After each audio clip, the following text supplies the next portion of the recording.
Hello प्यारे बच्चों, तो कैसे हैं आप? होप सो आपने पिछले वीडियो को अच्छे से देखा होगा, उसके कॉन्सेप्ट को समझा होगा।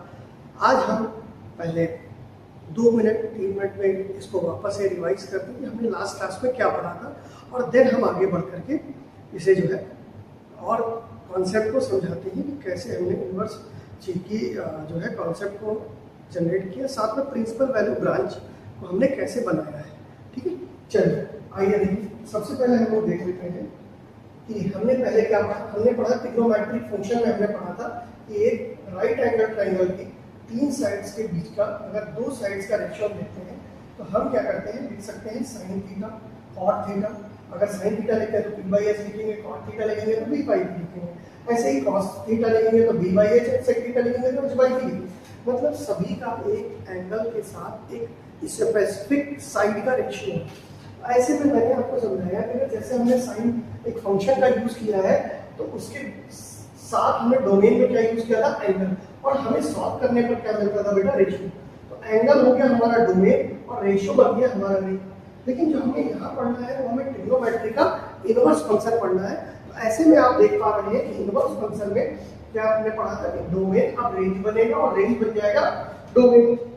ऐसे में इसके आगे हमने समझा था कि कोई भी इनवर्स फंक्शन अगर है तो उसकी डेफिनेशन क्या होती है। तो इनवर्स फंक्शन कहता है कि ऐसा कोई भी फंक्शन जो कि 1 1 और 1 2 है, ऐसे फंक्शन का इनवर्स फंक्शन पॉसिबल होता है, या इनवर्स जो है हम उसका कैलकुलेट कर सकते हैं।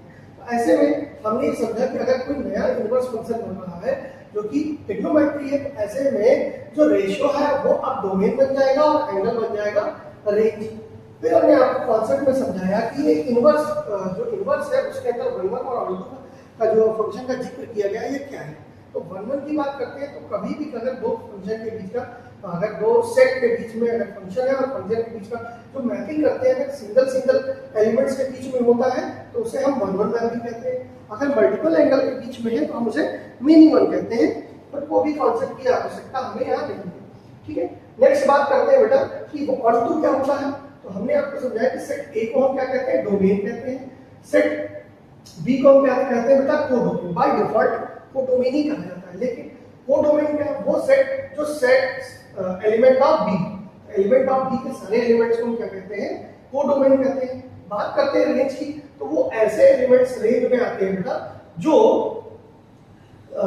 किसी न किसी के साथ मैप है या किसी न किसी की इमेज है। तो A B C and D ये किसी न किसी की इमेज था। ऐसे फंक्शन को हम क्या बोलते हैं, ऐसे फंक्शन को हम कहते हैं ऐसे फंक्शन को हम रेंज कहते हैं। ऐसे फंक्शन का जो सेट होता है उसे हम क्या कहते हैं, रेंज कहते हैं। रेंज में ए बी सी डी आ गए, तो जब भी कभी सेट बी के अंतर्गत कोडोमेन और रेंज बराबर हो जाए, मतलब सेम बन जाए सेट, तो ऐसे सेट को बेटा हम क्या बोलते हैं, ऐसे सेट को हम बोलते हैं ऑनटू फंक्शन, और ऐसे फंक्शन को ऑनटू फंक्शन। और अगर नहीं बराबर हो रहा है तो ऐसे फंक्शन को हम लोग इनटू फंक्शन कहते हैं। अब आइए हम समझते हैं कि अपने साइन थीटा या साइन जो ट्रिग्नोमेट्रिक फंक्शन उसे इनवर्स कैसे जनरेट किया जाता है। तो यहाँ पर हम क्या समझते हैं कि अगर कोई साइन थीटा फंक्शन है, मतलब ट्रिग्नोमेट्री का साइन थीटा फंक्शन है, तो इसको थोड़ा सा ग्राफ पे भी समझते हैं। अगर इसका ग्राफ बनाएंगे हम तो ग्राफ इसका क्या बनेगा, 0 से स्टार्ट होता है, 1 तक ये चलता है, एंड सो ऑन, ये आगे और बढ़ता है ऐसे जाएगा। ये 0 है, ये पाई है, ये 2 पाई है, 0 पाई 2 पाई, और ये मैक्सिमम वैल्यू अटेन करता है 1 और मिनिमम अटेन करता है -1। अकॉर्डिंग टू साइन थीटा इसका डोमेन बेटा क्या होना चाहिए, इसका डोमेन होना चाहिए सेट ऑफ रियल नंबर। क्यों, क्योंकि आप लेफ्ट हैंड साइड में या राइट हैंड साइड में इस ग्राफ को कितना भी इंक्रीज कर सकते हैं। किसी भी वैल्यू के लिए आप साइन जो है वो निकाल सकते हैं किसी भी एंगल के लिए। तो ऐसे में एंगल क्या होता जाता है, बढ़ता जाता है। तो डोमेन इसका क्या बन गया बेटा, रियल नंबर का सेट बन गया। अब बात करते हैं इसके रेंज की, रेंज जब आप डोमेन रख रहे हो, डोमेन की वैल्यू पुट करके फंक्शन को सॉल्व कर रहे हो, तो आप देख रहे हो इसकी वैल्यू मैक्सिमम जा रही है 1 और मिनिमम जा रही है -1। मतलब इसका रेंज जो आना चाहिए वो बेटा क्या आना चाहिए, -1 to 1 close interval. Close interval में क्या होना चाहिए, -1 to 1 आना चाहिए। तो इसके हिसाब से अगर हम बात करते हैं कि यहां तो एक ही वैल्यू कई पॉइंट्स पर मौजूद है। अगर हम देखें कि इस पर भी वैल्यू मौजूद है, कोई एक वैल्यू यहां मौजूद है, यहां भी वही है, यहां भी वही है, यहां। लेकिन इनवर्स में तो आपने ये समझा है कि अगर इनवर्स कोई फंक्शन है तो वहां क्या होना चाहिए, 1 1 फंक्शन होना चाहिए, मतलब एक वैल्यू की मैपिंग एक से ही होनी चाहिए। बट आप यहां देख पा रहे हो कि यहां तो मल्टीपल मैपिंग हो रही है।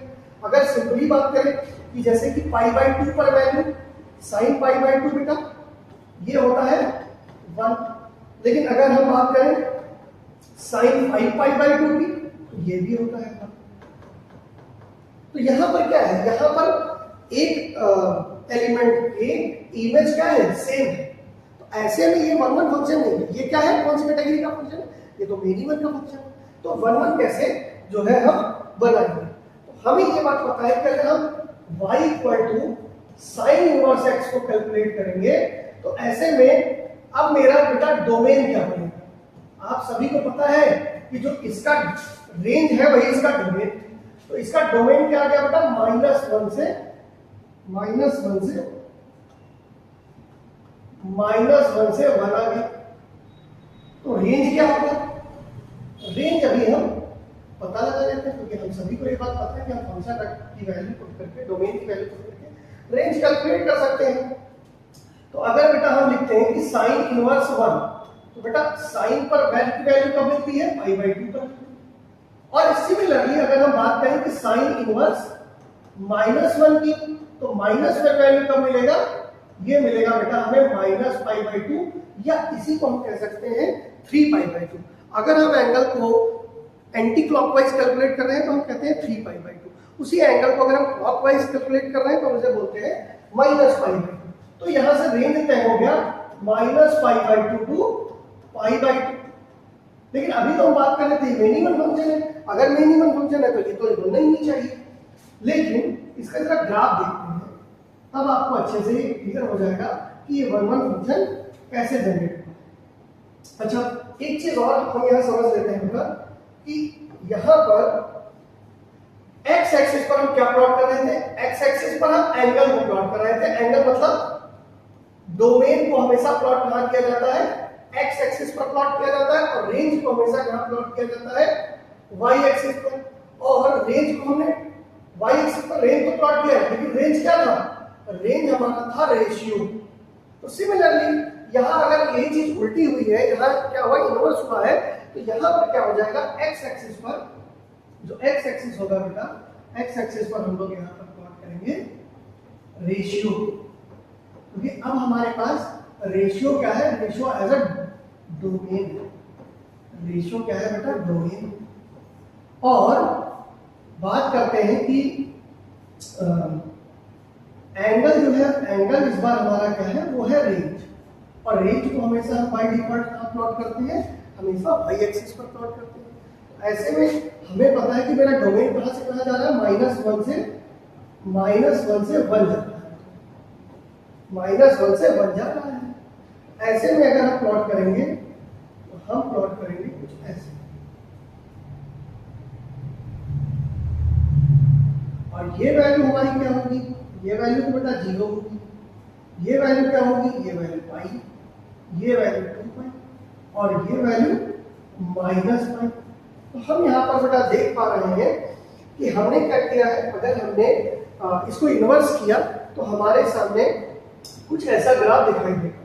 लेकिन बात करते हैं कि आपने कहा कि जो रेंज निकाला है वो -π/2 to π/2, तो -π/2 to π/2 कहाँ जनरेट होगा, ये बेटा मेरा बनेगा पाई, और ये बनेगा बेटा -π, ये बनेगा बेटा -π/2।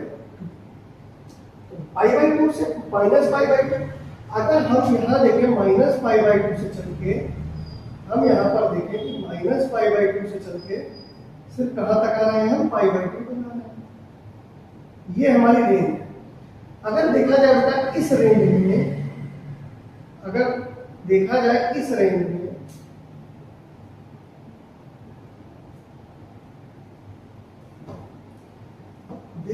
बेटा π/2 से लेकर के -π/2 की रेंज में हमारी जो भी कोई भी वैल्यू हम लेते हैं तो ये सिर्फ कितनी बार सिंगल बार आ रही है।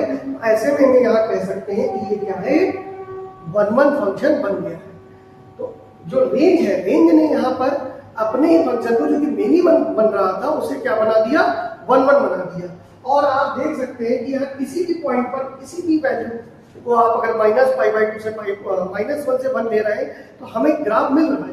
ग्राफ कैसा है, कॉन्टिन्यूअस। अगर ग्राफ कॉन्टिन्यूअस है तो आपको इमेज तो मिलना नहीं।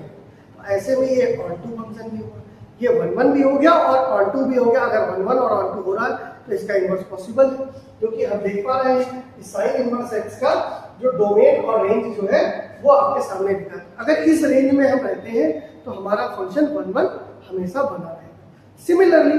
सिमिलरली इसी चीज को हम कॉस के लिए समझ सकते हैं, इसी चीज के लिए इसी चीज को हम कॉस के लिए भी समझ सकते हैं।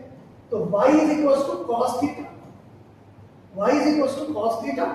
cos थीटा का जो डोमेन है, बात करते हैं बेटा, डोमेन है वो क्या है, रियल नंबर है। और जो हमारा रेंज है cos थीटा के लिए, तो वो हमेशा क्या आता है, वो भी आता है -1 to 1। आइए जरा ग्राफ से समझ लेते हैं, क्योंकि ये ग्राफ हम ऑलरेडी स्टडी कर चुके हैं, हम पहले से एक बात जानते हैं। ठीक है, ये बात हम पहले से जानते हैं और हमें पता है कि हम यहाँ पर क्या प्लॉट करते हैं बेटा, यहाँ पर हम प्लॉट करते हैं एंगल, और y एक्सिस पर हम क्या प्लॉट करते हैं, रेशियो प्लॉट करते हैं। ऐसे में इसकी वैल्यू -1 से 1 चलती है। कैसे चलती है उसका जरा ग्राफ बनाते हैं। तो हमें पता है cos 0 क्या होता है,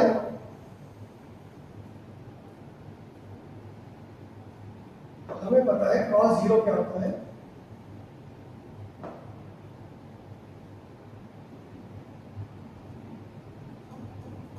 cos 0 1 होता है, cos 90 π/2 ये 0 होता है, cos 3π/2 0 होता है, एंड तो सिमिलरली बेटा यहाँ पर भी हम एक चीज समझ पा रहे हैं कि यहाँ पर भी एक वैल्यू के क्या है, मल्टीपल जो है वैल्यूज है।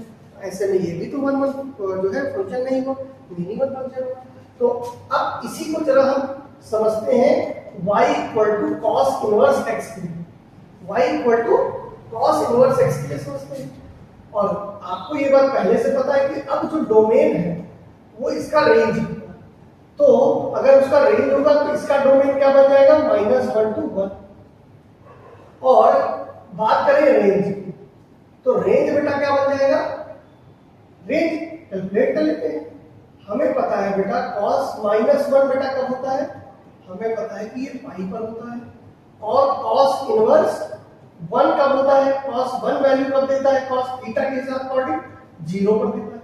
तो यहां से एक चीज तो हमें समझ में आ गई, इसका जो रेंज होगा वो होगा 0 से लेकर के पाई, 0 से लेकर के बेटा पाई।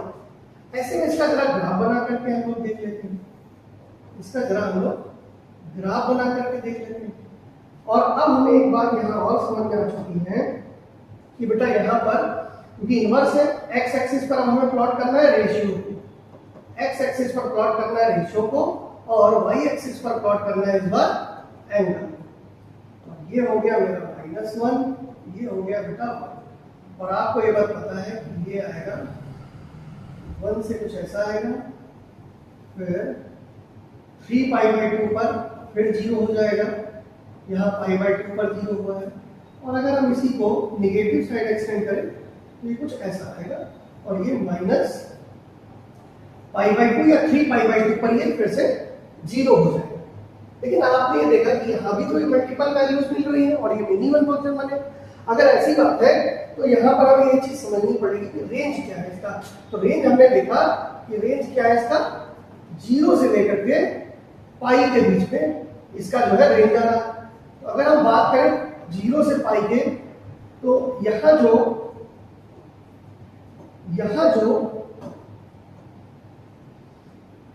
ग्राफ बन रहा है, यहाँ जो भी 0 से पाई के बीच का ग्राफ बन रहा है ये कॉन्टिन्यूअस है, और साथ में क्या है, हर वैल्यू को सिंगल बार ही एक्वायर कर रहा है। मतलब हर एक एलिमेंट के लिए एक ही इमेज पॉसिबल है।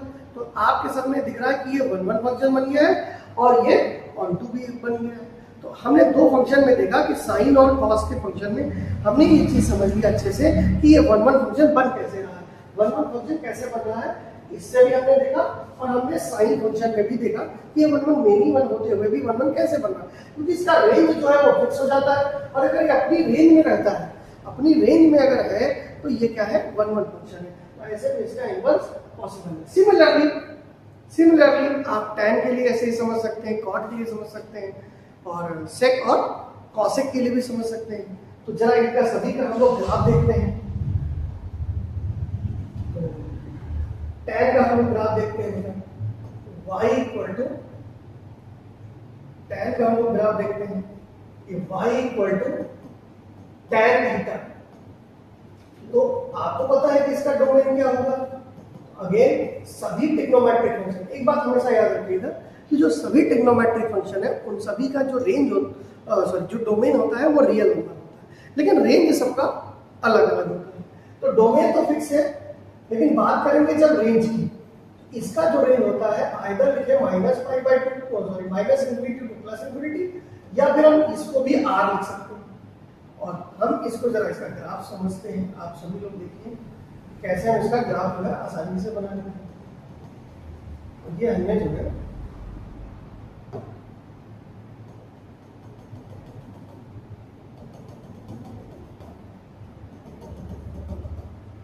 तो ये वैल्यूज बेटा कौन सी वैल्यूज है, ये है 0, ये है बेटा π/2, ये है पाई 3π/2 माइनस π/2। अब हमें ये यहां से ये बात पता है कि जो tan 0 होता है वो 0 होता है, लेकिन tan 90 क्या होता है, इनफाइनाइट होता है। तो ये पैरेलल हो जाएगा। फोर्थ क्वाड्रेंट में सिमिलरली यही होता है, लेकिन जो है नेगेटिव साइड। फिर बात करते हैं सेकंड क्वाड्रेंट की। सेकंड क्वाड्रेंट में भी tan नेगेटिव होता है और tan पाई 0 होता है। सिमिलरली थर्ड क्वाड्रेंट में ये क्या होता है, सिमिलरली थर्ड क्वाड्रेंट में बताइए क्या होता है, ये होता है पॉजिटिव। पॉजिटिव है तो ऊपर में। और हम सभी को ये बात पता है कि 3π/2 पर भी tan अगेन इंफिनिटी वैल्यू देता है, मतलब not defined. tan 90 degree is equal to क्या आता है बेटा, इंफिनिटी, या इसे हम कहते हैं नॉट डिफाइंड। इसलिए मैंने आपको यहां पर क्या शो कर दिया, कैसे शो कर दिया है, ये शो कर दिया है हमने आपको पैरेलल में 90 डिग्री पर इसको पैरेलल बना दिया है ताकि ये इंफिनिटी पर जाकर के कहीं मैच करेंगे। तो ये मेरा होता है tan का ग्राफ। अगर ये tan का ग्राफ है तो tan इनवर्स का ग्राफ समझ लेते हैं। tan इनवर्स x की बात करें तो अब हमारा जो डोमेन है, तो डोमेन बेटा क्या हो जाएगा, डोमेन इस बार होगा r या फिर minus infinity two plus infinity. बात करें जरा रेंज की, इसके रेंज की, हमें पता है बेटा अगर हम लिखते हैं tan इनवर्स माइनस इंफिनिटी, तो ये कब मिलेगा बेटा, ये मुझे मिलेगा -π/2। और tan इनवर्स इंफिनिटी कब मिलेगा, tan इनवर्स इंफिनिटी मुझे मिलेगा π/2। और क्योंकि इंफिनिटी जो है वो वैल्यू कभी आप पुट नहीं कर सकते, इसलिए हमेशा उसको ओपन इंटरवल में रखते हैं। तो अगर कभी ये वैल्यू पुट नहीं कर सकते तो कभी भी -π/2 और π/2 भी पुट नहीं करेंगे। इसीलिए इसका रेंज जो आता है वो -π/2 टू π/2 तो है, लेकिन कैसा है, ओपन इंटरवल। आइए बेटा इसका जरा ग्राफ समझ सकते हैं, इसका जरा ग्राफ समझ सकते हैं। तो अभी हम सभी लोग यहाँ देखते हैं, इस बार x एक्सिस पर क्या प्लॉट करना है हमें, अभी फिर से रेशियो ही प्लॉट करना है, और y एक्सिस पर एंगल, क्योंकि डोमेन बन गया रेंज और रेंज बन गया डोमेन। ऐसे केस में क्योंकि एंगल है और पैरेलल टू x एक्सिस, तो हम कुछ ऐसे वैल्यूज बनाते हैं, क्योंकि ये क्या है, ये 90 को रिप्रेजेंट करते हैं, 90 डिग्री की को रिप्रेजेंट करते हैं पैरेलल में। अब देखिए यहाँ हमें यहाँ पर भी एक बात जो है वो पता है कि जो 90 डिग्री है π/2, या जो 3π/2 या जो 5π/2, इन सभी पर मेरा जो क्रॉस है वो इंफिनिटी, लेकिन 0 पर ये हमेशा tan जो है वो इन्फिनिटी है, और जो tan है वो पैरेलल है या इन्फिनिटी है π/2 और सिमिलरली फोर्थ क्वाड्रेंट में भी। ठीक है, फिर बात करें